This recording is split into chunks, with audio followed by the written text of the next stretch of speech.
Anti-D injection के बारे में, तो ये ऐसा क्लास का मेडिकेशन है कि जिसको हम एंटीबॉडी या फिर इम्यूनोग्लोबुलिन्स कहते हैं। और ये इंजेक्शन मसल्स के अंदर जाता है, और स्पेशली जो हमारे हाथ के मसल्स होते हैं या फिर जो पैरों के मसल्स होते हैं, वहाँ पे हेल्थ केयर प्रोफेशनल्स के द्वारा ये इंट्रामस्कुलर इंजेक्शन लगाया जाता है, और ये खासकर रेसिस डिसीज के इलाज में यूज़ किया जाता है। आगे समझते हैं उसके लेबल के बारे में। तो लेबल में आप सबसे ऊपर देखो तो मेडिकेशन का नाम लिखा है कि जो है एंटी-डी, कि जिसको रो इम्यूनोग्लोबुलिन्स कहे जाते हैं, कि जो एक मोनोक्लोनल एंटीबॉडीज है। और यहाँ पे ये प्रोडक्ट का ब्रांड नेम देख सकते हैं रोक्लॉन, कि जिसकी स्ट्रेंथ है 300 माइक्रोग्राम मेडिकेशन। ये एक लिक्विड इंजेक्शन रहता है, और ये जो वायल आपको दिया जाता है उसके अंदर 1 ml जब मेडिकेशन आप लेते हैं तो उसके अंदर 300 माइक्रोग्राम जितना मेडिकेशन जो है वो प्रेजेंट होता है, कि जो एंटी-डी इम्यूनोग्लोबुलिन से साथ में वाटर फॉर इंजेक्शन रहता है सफिशिएंट क्वांटिटी के अंदर। और स्टेबलाइजर्स और एक्सिपिएंट देखिए तो सोडियम क्लोराइड है और ग्लाइसिन उसके अंदर ऐड किए गए हैं।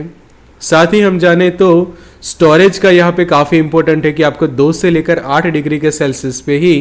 ये इंजेक्शन को अच्छे से स्टोर करके रखना होता है, कि जिससे ये इंजेक्शन खराब ना हो।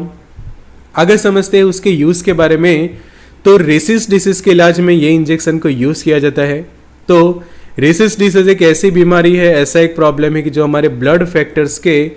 से जुड़ा है, कि ऐसी कंडीशन की जब किसी महिला का ब्लड ग्रुप जो है वो नेगेटिव है और उनके हस्बैंड का ब्लड ग्रुप जो है वो पॉजिटिव है, तो ऐसी कंडीशन में जो बेबी डेवलप होता है तो उसके अंदर कई बार जो रेसिस डिसीज रिलेटेड प्रॉब्लम्स और कॉम्प्लिकेशंस होते हैं और उसके कारण मिसकैरेज हो सकता है। तो ये कंडीशन को प्रिवेंट करने के लिए एंटी-डी इंजेक्शन को लगाया जाता है। तो उससे क्या होता है कि जब ये कंडीशन प्रोड्यूस होती है तो जो बेबी के अंदर हम चेक करें तो जॉन्डिस का प्रॉब्लम हो सकता है, कि जिसको हम पीलिया कहते हैं, कि यहाँ पे आप देखो ये हेल्दी बेबी है और बाजू में बेबी विथ सीवियर जॉन्डिस। तो जो बेबी आगे अंदर जो डेवलप होता है यूटेरस के अंदर, गर्भाशय के अंदर,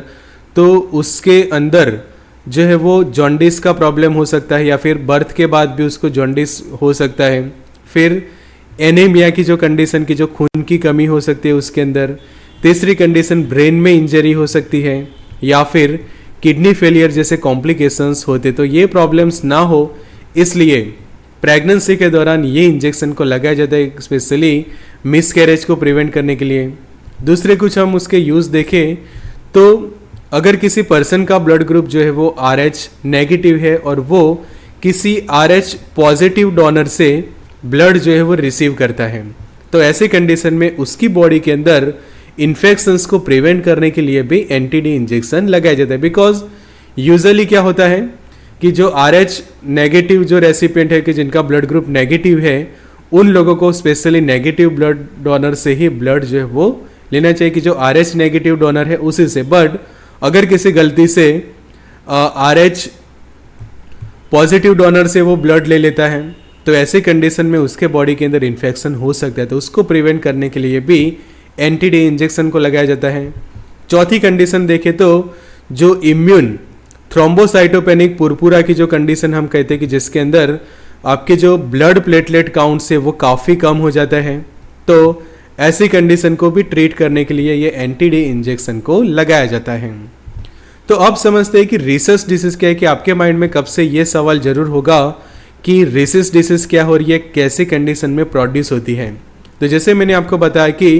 जो मदर है उसका ब्लड ग्रुप जो है वो नेगेटिव है, और जो बेबी जो फिटस डेवलप हो रहा है उसका जो ब्लड ग्रुप है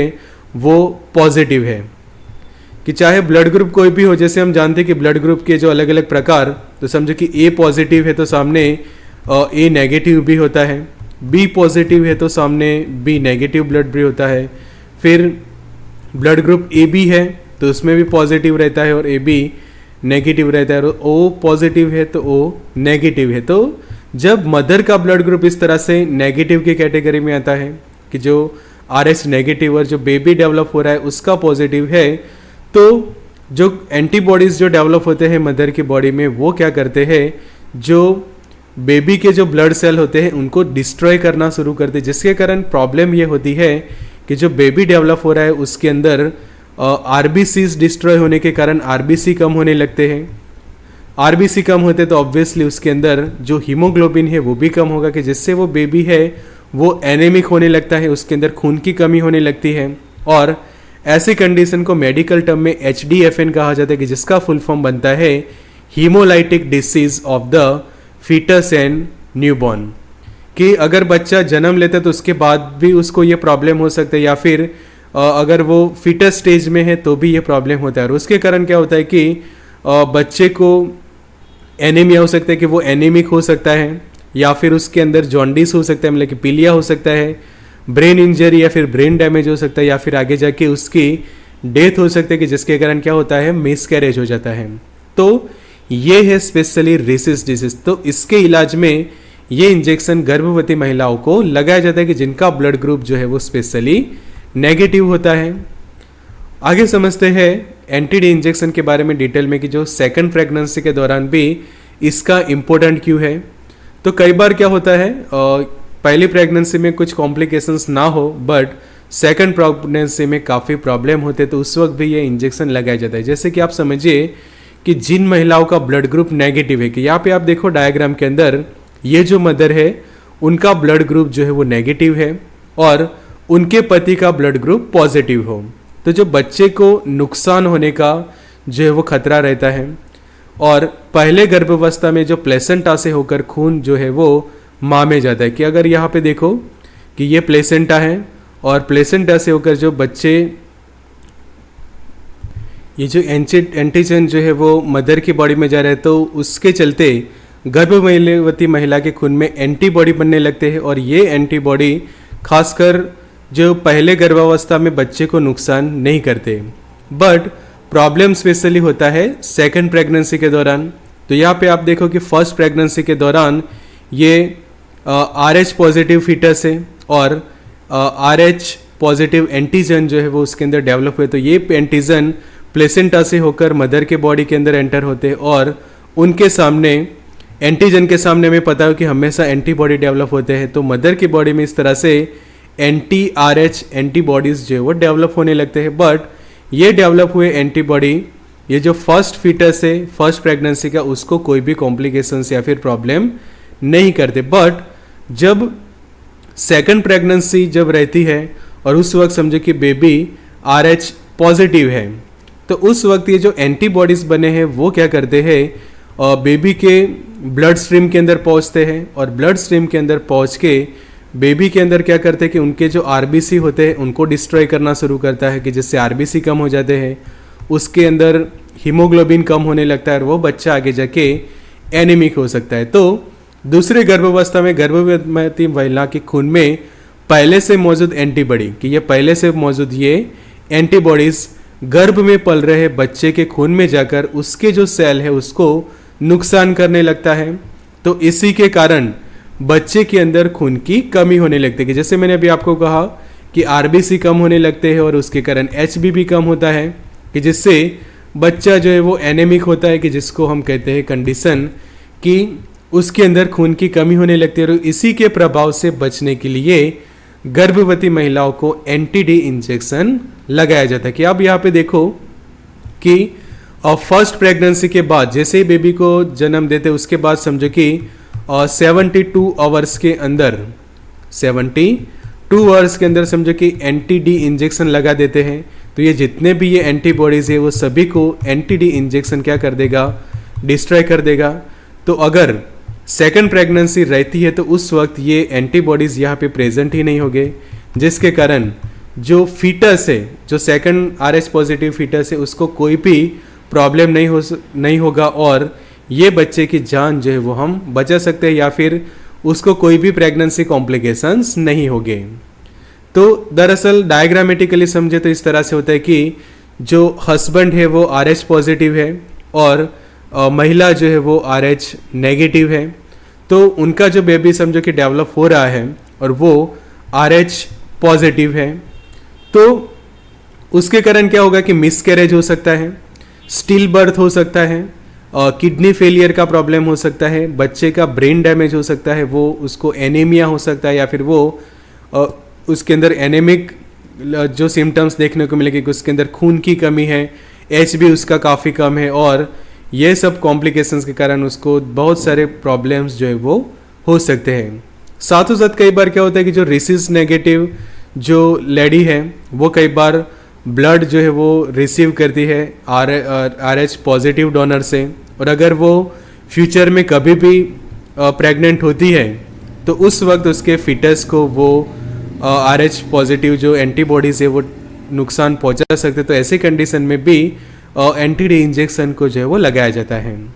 तो जैसे मैंने अभी आपको हिंदी में समझाया कि यहाँ पे लिखा है कि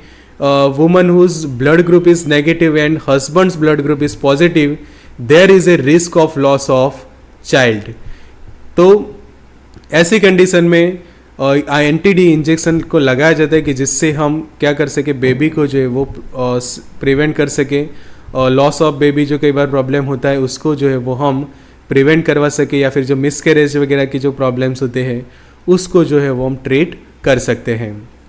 तो ये प्रॉब्लम RH फैक्टर वाला कब होता है, तो एक ही कंडीशन में होता है। यहाँ पे आप देखो कि जब मदर जो है वो नेगेटिव है और जो बेबी है वो RH पॉजिटिव है, तो उसी कंडीशन में प्रॉब्लम होता है, और तभी ये एंटी-डी इंजेक्शन जो है वो लगाने की ज़रूरत पड़ती है। वरना आप दूसरे कंडीशंस यहाँ पे देखो कि मदर RH पॉजिटिव है और बेबी नेगेटिव है तो भी कोई प्रॉब्लम नहीं होता, जो फर्स्ट वाला केस है। फिर आप सेकंड वाले केस को अच्छे से देखो कि जिसके अंदर लिखा है कि जो मदर है वो नेगेटिव है और फादर भी नेगेटिव है तो भी कोई प्रॉब्लम नहीं होता, और मदर नेगेटिव है और बेबी भी नेगेटिव है तो भी कोई प्रॉब्लम नहीं होता। बट सिर्फ एक ही केस में होता है कि जब मदर जो है वो नेगेटिव ब्लड ग्रुप है उनका, और जो बेबी है उनका ब्लड ग्रुप जो है वो पॉजिटिव है, और जो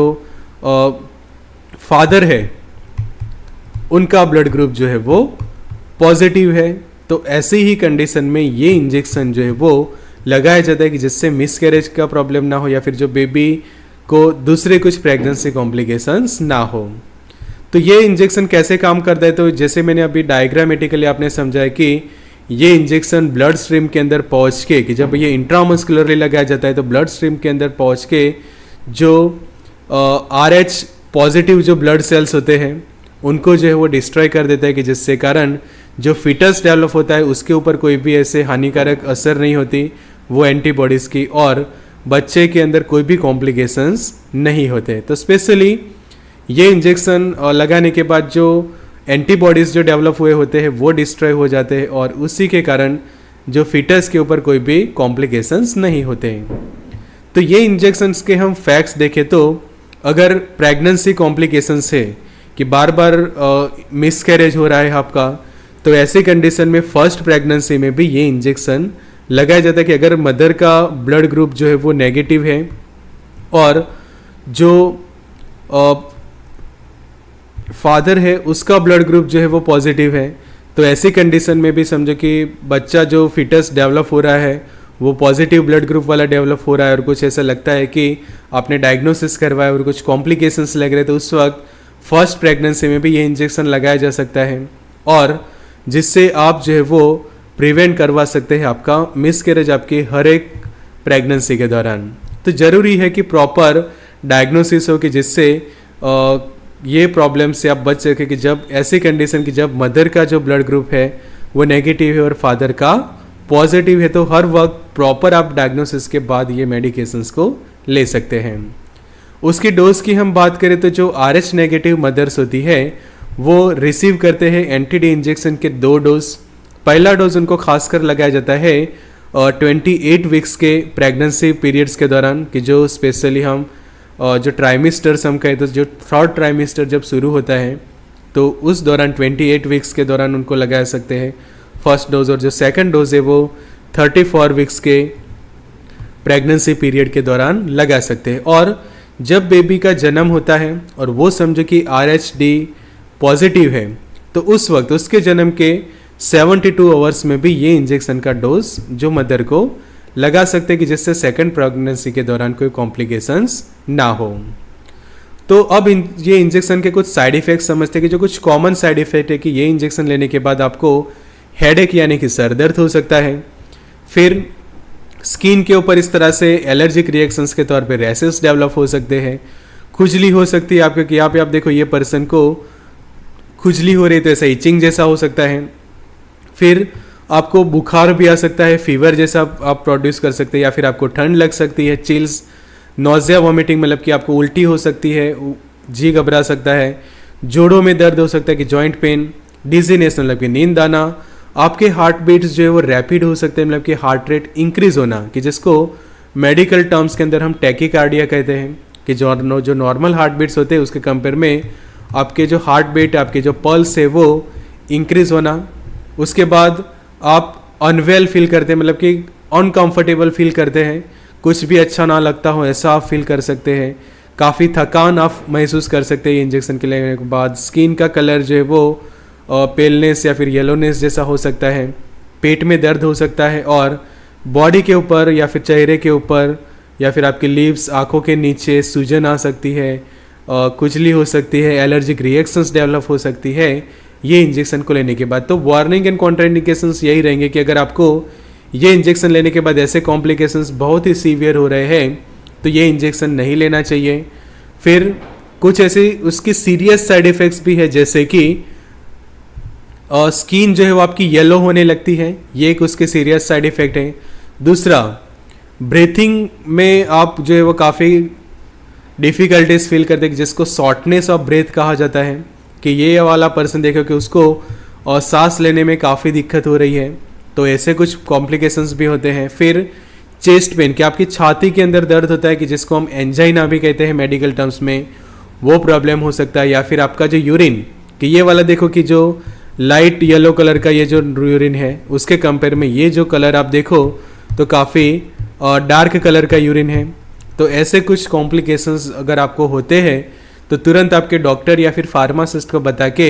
आपको ये इंजेक्शन के डोज चाहे मिनिमाइज़ कर सकते हैं या